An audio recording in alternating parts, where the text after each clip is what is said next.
Assalamualaikum warahmatullahi wabarakatuh. Apa kabarnya anak-anakku kelas 6?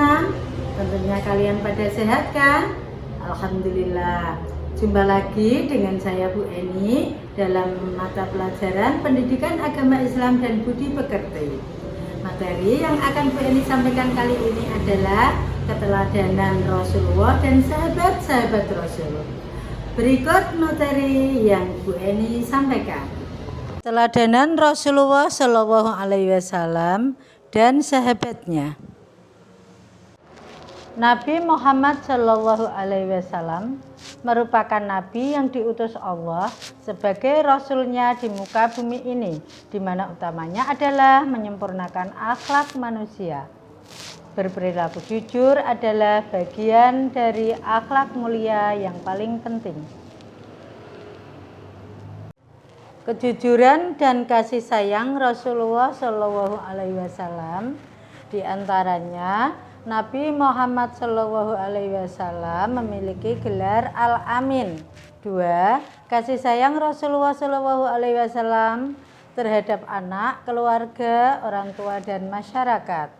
3. Kepedulian Rasulullah Shallallahu Alaihi Wasallam terhadap lingkungan. 4. Nabi Muhammad Shallallahu Alaihi Wasallam sebagai pembawa rahmat bagi alam semesta.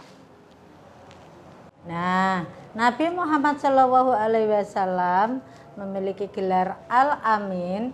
Itu salah satu sifat terpuji yang dimiliki Nabi Muhammad Shallallahu Alaihi Wasallam adalah sangat jujur yang sudah diperlihatkan sebelum beliau diangkat menjadi Rasul. Pada usia remaja, beliau diminta bantuan oleh pamannya untuk membawa barang dagangan Siti Khadijah binti Khuwailid dalam berdagang. Nabi Muhammad SAW selalu menjunjung tinggi kejujuran. Beliau tidak mau menipu dalam berdagang. Oleh karena itu, orang-orang menjulukinya Al-Amin, yang berarti orang yang dapat dipercaya. Kasih sayang Rasulullah terhadap anak, keluarga, orang tua dan masyarakat. Ini maksudnya Rasulullah Shallallahu Alaihi Wasallam juga sayang terhadap keluarga dan orang-orang di sekitarnya. Pada zaman jahiliyah, penduduk Mekah tidak menghargai anak perempuan. Namun Nabi Muhammad Shallallahu Alaihi Wasallam justru menggendong putrinya Fatimah yang masih balita sambil tawaf mengelilingi Ka'bah.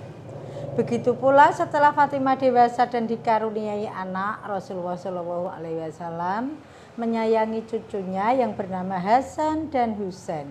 Selain itu, Rasulullah Shallallahu Alaihi Wasallam mengajarkan pula untuk hormat dan berbakti kepada orang tua.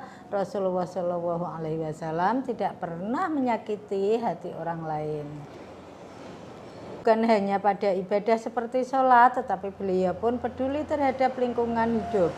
Hal itu tercermin pada perilaku beliau, antara lain Nabi Muhammad SAW sangat hemat dalam mempergunakan air.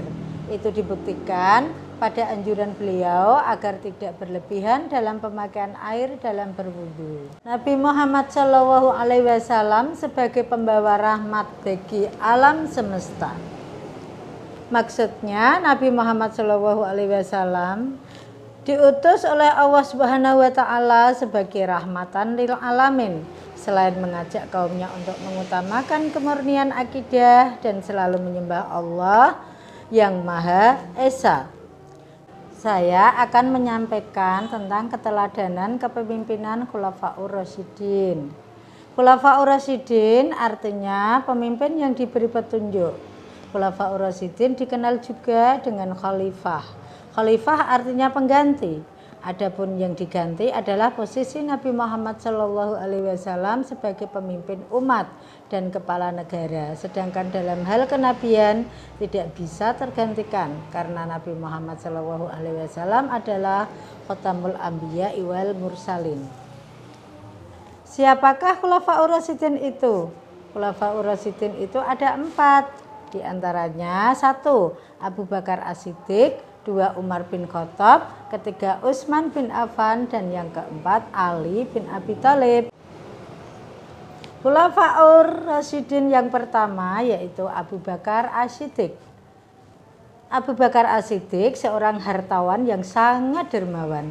Setelah masuk Islam, seluruh kekayaannya diserahkan untuk kepentingan penyebaran agama Islam. Abu Bakar pun gigih berdakwah untuk mengajak masyarakat suku Quraisy agar memeluk agama Islam. Nah, sifat yang patut kita teladani dari Khalifah Abu Bakar As-Siddiq diantaranya kecintaannya terhadap Rasulullah Shallallahu Alaihi Wasallam. Yang kedua, kasih sayang, suka menolong dan dermawan. Yang ketiga, rendah hati dan sederhana. Khulafaur Rasyidin yang kedua yaitu Umar bin Khattab. Umar bin Khattab masuk Islam pada usia 27 tahun dalam bulan Dzulhijjah tahun ke-6 sesudah kenabian dan kerasulan Nabi Muhammad Shallallahu Alaihi Wasallam. Watak dan kepribadian Umar sangat mempengaruhi perjuangannya dalam membela dakwah Islam. Karena ketegasannya dalam berpendirian, dia mendapat julukan Abu Hafs. Dia juga mendapat julukan Al-Faruq yang artinya orang yang membedakan antara yang benar dan yang salah. Setelah Khalifah Umar bin Khattab, yang ketiga Khalifah Utsman bin Affan.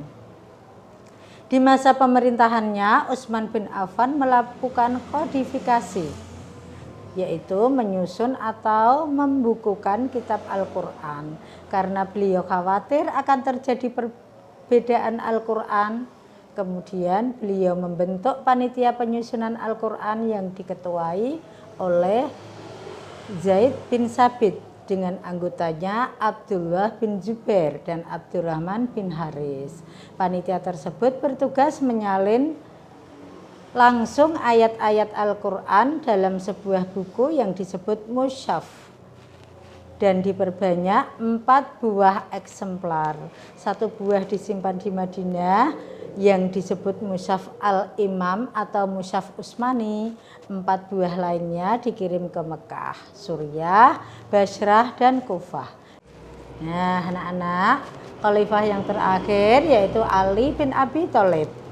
Ali bin Abi Thalib ini putra paman Rasulullah Shallallahu Alaihi Wasallam, Abu Thalib, yang selalu membela dakwah Nabi Muhammad Shallallahu Alaihi Wasallam. Sewaktu lahir, ia diberi nama Haidarah oleh ibunya, Fatimah binti As'ad bin Hasim bin Abdul Manaf. Nama itu kemudian diganti ayahnya dengan Ali. Sekian materi dari Bu Guru. Jumpa lagi di minggu depan. Wabillahi taufiq wal hidayah. Assalamualaikum warahmatullahi wabarakatuh.